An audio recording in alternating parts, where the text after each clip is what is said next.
किसान समूह बनाकर आप कैसे अच्छा मुनाफा कमा सकते हैं और अपनी फसल का जो है वो सही दाम प्राप्त कर सकते हैं। आज इस वीडियो के माध्यम से हम आपको पूरी जानकारी देंगे, क्योंकि आज हम पहुंचे हैं उत्तर प्रदेश के एक गांव में जिसका नाम है भत्स्याना, जो हापुड़ के पास पड़ता है और ये जगह पड़ती है गढ़मुक्तेश्वर के पास। तो हमारे साथ मौजूद हैं आज त्यागी जी, हर्षवर्धन त्यागी जी, जो बीते कई वर्षों से जैविक खेती कर रहे हैं, नेचुरल फार्मिंग कर रहे हैं, इसी के साथ साथ एक एफपीओ का संचालन कर रहे हैं। उनसे जानते हैं कि क्या है उनकी पूरी एफपीओ का कॉन्सेप्ट। बहुत बहुत स्वागत है आपका। नमस्कार सर जी, ये जो पूरा कॉन्सेप्ट है आपका एफपीओ को लेकर जो आप काम कर रहे हैं, पहले शुरुआत आपने प्राकृतिक खेती से करी, उसकी वीडियो भी हमारे चैनल पे है आपकी। तो क्या पूरा कॉन्सेप्ट है और आप कहाँ तक पहुंचे हैं? सर, जैसे आपने बताया, ये गंगा का रीजन है। गंगा के रीजन के नज़दीक में हम प्राकृतिक खेती पिछले 4 वर्षों से कर रहे हैं। 2019 में मैंने शुरुआत की थी और एक छोटी सी समस्या है प्राकृतिक और जैविक खेती करने वाले किसानों की कि अलग से कोई मंडी व्यवस्था नहीं है उनके लिए। उनको उसी जगह जाना होता है अपना उत्पाद लेके जहाँ पर केमिकल या रासायनिक खेती करने वाले किसान जाते हैं। तो अलग से कोई प्रोत्साहन नहीं था मंडी में। इसी कारण जो मैं आपको बताऊँ, हमारा एक कॉन्सेप्ट है, भारत सरकार ने जिसको बहुत किसानों के लिए प्रयास किया है चलाने का, वो है एफपीओ यानी कृषक उत्पादक संगठन। अब ये कृषक उत्पादक संगठन और कुछ नहीं, केवल एक ऐसी व्यवस्था है जिसमें किसान जो है अपने जो उत्पाद जो पैदा करते हैं उनको प्रसंस्करण करके, प्रोसेसिंग करके सीधे उपभोक्ताओं तक पहुंचा सके और मैक्सिमम प्राइस यानी जो सबसे अधिकतम जो मूल्य उनको मिल सकता है वो सीधे ग्राहक से ले। तो उसी संदर्भ में हमने एक छोटा सा प्रयास किया और कृषक उत्पादक संगठन एक बनाया हमारे क्षेत्र में, जिसका नाम है आरंभशील किसान उत्पादक संगठन। और इसी में हम जो है छोटे छोटे प्रयास कर रहे हैं। उन्हीं प्रयासों को आपके साथ आज हम साझा करेंगे। इस फार्म पर आप क्या क्या कुछ कर रहे हैं, जरा हमको अगर बता पाए, हमारे दर्शक देख पाए अपनी स्क्रीन पर, जैसे कि यहाँ पर हम देख रहे हैं। देखिए, जैसा आप ये पूरा बाग देख पा रहे हो, ये एक आम का बाग है। अमूमन जो है आम के बाग में केवल आम की ही फसल होती है और इसके अलावा कोई और फसल नहीं की जाती। पर ये जो बाग आप देख रहे हैं, इस बाग में हमने इस तरीके से लगाया है, इस तरह से प्लान किया है कि इसमें इतना स्पेस है कि आप आम के साथ साथ और भी चीज़ों का उत्पादन ले सकते हैं, जैसे हम लेते भी हैं। अभी आप मेरे पीछे देख पा रहे हो, जैसे आप ये देख रहे हो, ये प्राकृतिक सब्जियों की जो हम खेती कर रहे हैं मचान विधि से, जिसमें हमने बेल के सब्जियाँ लगाई हुई हैं। ये बाग के अंदर ही लगा हुआ है, एक तरह से इंटरक्रॉपिंग है। इधर आप देखेंगे, इधर यहाँ पे जो है हमने ये शिमला मिर्च लगाई हुई है और शिमला मिर्च के पीछे उधर वहाँ पर जो है भिंडी लगी हुई है। और इसके साथ साथ आप देखोगे गन्ने जैसी फसल को भी हमने यहाँ पे ट्राई किया है। जैसे आप ये देख पा रहे हो, ये हमने इस बार थोड़ा सा गन्ने का भी एक इसमें जो है थोड़ा सा एक्सपेरिमेंट करके देखा है। इधर फिर से ये सब्जियाँ लगी हुई हैं जो आप ये पीछे मेरे देख पा रहे हो। तो इस तरीके से हमने जो है ना एक इंटीग्रेटेड फार्मिंग मॉडल बनाया है, जिसमें केवल प्राकृतिक खेती में फल और सब्जियां भी हों, साथ में हमने यहाँ पर जो है थोड़ा मधुमक्खी पालन भी किया हुआ है, गोपालन भी किया हुआ है। एक इंटीग्रेटेड फार्मिंग मॉडल बनाया हमारे और भी किसानों भाइयों के लिए, जो उसे देखकर अपनी खेती में इम्प्लीमेंट करें और बागवानी में किस प्रकार सब्जियों को साथ में लें, मधुमक्खी पालन को, गौ पालन को साथ में लें। इस प्रकार से हमने इस मॉडल को तैयार किया। इसी मॉडल पर हमने जो है ये एफपीओ का भी शुरुआत की। अपने साथ जो है हमने शुरुआत में 10 किसान जोड़े थे, उनको हमने साथ लिया। फिर धीरे धीरे करते हुए आज 756 प्राकृतिक खेती करने वाले हमारे क्षेत्र के किसान इस एफपीओ से जुड़े हुए हैं। और आज हम आपको एक बहुत ही अच्छी चीज़ बताएंगे। एक जो फल और सब्जी के किसान हैं हमारे, उनके लिए प्रोसेसिंग का हम कोई रास्ता ढूंढ नहीं पा रहे थे। तो एक बहुत ही इनोवेटिव प्रोजेक्ट हमने शुरू किया है, जिस हमारे जो मेरठ एग्रीकल्चर यूनिवर्सिटी है उसके वीसी सर जो है श्री कृष्ण कुमार जी, डॉक्टर कृष्ण कुमार जी, उन्होंने प्रोजेक्ट का जो है पूरा निरीक्षण किया और निरीक्षण करने के बाद इसको किसानों के लिए चालू कर दिया। और इसी प्रोजेक्ट को जो है आज हम आपको दिखाने वाले हैं। तो जैसा कि मैंने आपको बताया, आज हमने यहाँ पर एक अपना एक इनोवेटिव प्रोजेक्ट जो है हमारे एफपीओ के अंतर्गत वो लगाया है, जिसका लोकार्पण हमारे माननीय कुलपति जी डॉक्टर कृष्ण कुमार सिंह जी ने किया। हमारे मेरठ एग्रीकल्चर यूनिवर्सिटी के वीसी है वो।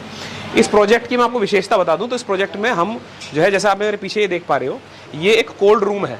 इसकी क्षमता 15 मेट्रिक टन है और ये कोल्ड रूम ना केवल कोल्ड रूम का काम करेगा, ये 2 और काम भी कर सकता है। ये जो टेक्नोलॉजी है, ये इस तरह से डिज़ाइन की गई है कि ये ही रूम आपका कोल्ड रूम की तरह भी काम करेगा, प्लस यही रूम आपका डिहाइड्रेटर की तरह काम भी करेगा और यही रूम आपका राइपनिंग चैम्बर की तरह भी काम करेगा।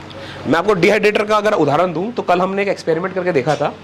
ये एक हमारा चिप्स कटर है जो हमने एक छोटा सा जुगाड़ करके हमने बनाया ताकि इसकी कॉस्ट हम कम ला सकें।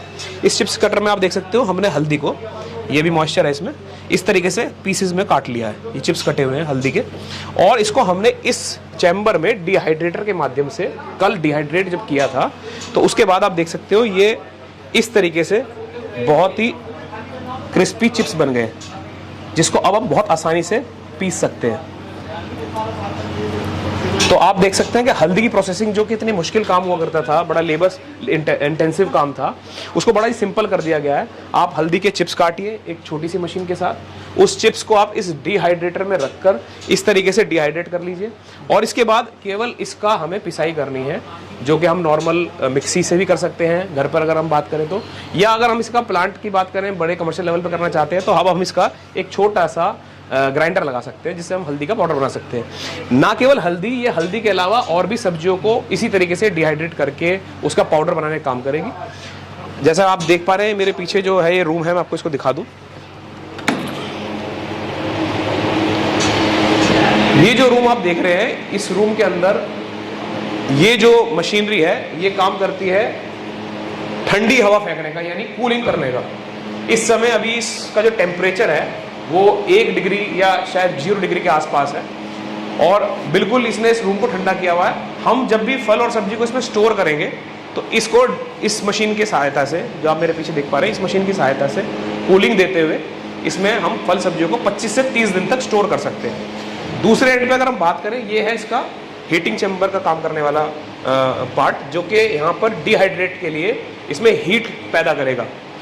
और अगर हम जब इसमें किसी भी फल या सब्जी को डिहाइड्रेट करना चाहते हैं तो इसका कूलिंग चैम्बर ना यूज़ करते हुए हम इसका डिहाइड्रेटर यूज़ करते हुए इसका डिहाइड्रेशन प्रोसेस से किसी भी फल और सब्जी को डिहाइड्रेट करके चिप्स के फॉर्म में कन्वर्ट कर सकते हैं, और फिर बाद में उसको मिक्सर के थ्रू पिसाई करके पाउडर बना सकते हैं। आइए मैं आपको मशीन दिखाता हूँ, मशीन कैसे काम करेगी।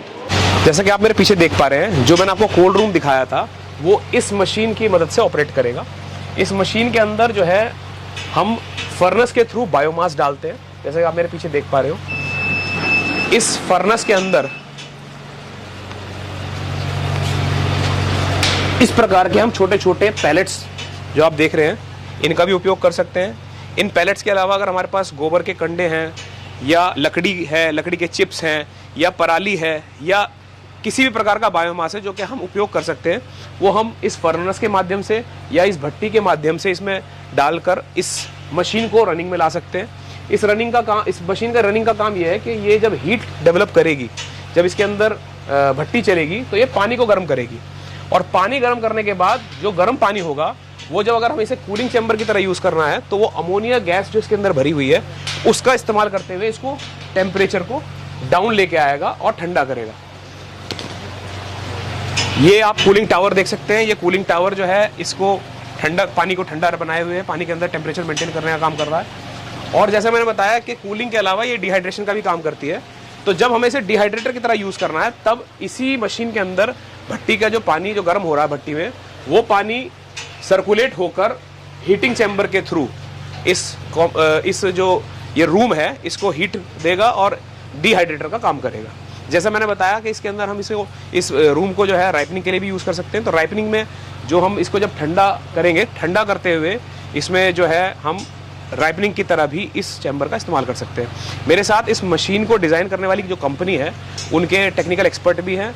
मैं चाहूँगा कि वो भी आपको इस मशीन की जो डिटेल टेक्नोलॉजी है उसके बारे में बताएं। ये जो प्रोडक्ट है ये हमारे ग्रीनचिल 400 है, तो इसकी कैपेसिटी है 4 TR कूलिंग की। इसको रन करने के लिए हमारा जो बॉयलर है इस पे हम जो भी बायोफ्यूल जो भी हम जला सकते हैं, एनीथिंग यू कैन बर्न, आप इसको यूज़ करके इससे अपना कूलिंग निकाल सकते हैं। ये बाकी जो कंप्रेसर बेस जो हमारा है उससे ये बहुत चीप टू ऑपरेट है सर। जो इलेक्ट्रिसिटी का जो बिल आता है वो आपको बहुत कम कर देता है ये, और एक जो फार्मर होता है वो 3 से 4 गुना ज़्यादा फ़ायदा उठा सकता है इससे। तो जैसे कि सर ने बताया था, ये हमारा बर्नर है जिसमें अभी पैलेट जल रहे हैं। यहाँ से गर्म पानी जा रहा है। हमारा ये जो पेटेंटेड टेक्नोलॉजी है इसके अंदर यहाँ से हमारे रेफ्रिजरेंट रिलीज़ होती है और ये थ्रू आउट हमारा अंदर इवेपोरेटर के अंदर सर्कुलेट होता है।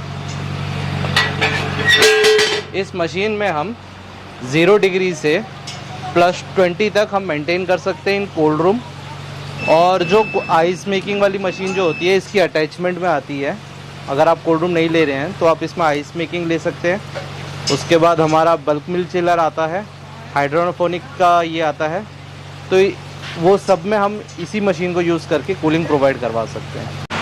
सर, जैसा कि मैंने आपको बताया, हमारा एफपीओ जो है लगभग 2 साल से काम कर रहा है और हमारा एफपीओ ने आज ये प्रोजेक्ट लगाया है, ये फल और सब्जियों के किसानों को लाभ पहुंचाने के लिए छोटी सी यूनिट लगाई है। इसके अलावा पूर्व में हम क्या कर रहे थे, थोड़ा सा आपको वही बताना चाहेंगे। ये कुछ उत्पाद हैं जो आप देख पा रहे हैं, इसमें कि शहद है हमारे पास, ये मिलेट्स पे हमने काम स्टार्ट किया था, तो बाजरा के बिस्किट्स हमने बनाए हैं और हम दिल्ली एनसीआर में सप्लाई देते हैं।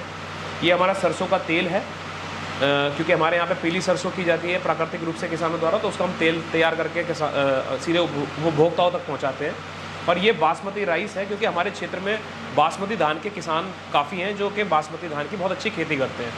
तो ये कुछ एक उत्पाद हैं जो हमने पैकेजिंग कर पिछले 2 सालों से लगातार हमारे जो शहर के जैविक या प्राकृतिक खेती के उत्पादों को ग्रहण करने वाले जो कस्टमर हैं, उनको हम सीधे सीधे पहुंचाते हैं। और इसी के कारण ये जो किताब आप देख पा रहे हैं, ये जो हमारी एग्रीकल्चर यूनिवर्सिटी है मेरठ, उसके द्वारा प्रकाशित की गई थी, किस प्रकार एफपीओ या स्वयं सहायता समूह काम कर सकते हैं, उस पर एक किताब पब्लिश की थी, जिसमें हमारी एक छोटी सी सक्सेस स्टोरी उन्होंने पब्लिश की है। मैं आपको दिखाना चाहूँगा।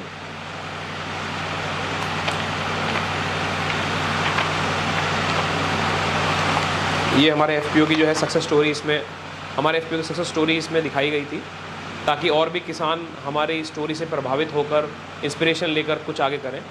ये छोटी सी प्रयास है हम लोगों का, हमारे क्षेत्र के किसानों की आय को बढ़ाना। जैसे कि हमारे देश की सरकार चाहती है कि हमारे देश के किसानों की आय बढ़े, तो जो मेरा अनुभव है, व्यक्तिगत अनुभव है, और हमारे साथ जुड़े किसानों का व्यक्तिगत अनुभव है, वो ये कहता है कि केवल खेती से किसानों की आय कभी नहीं बढ़ने वाली।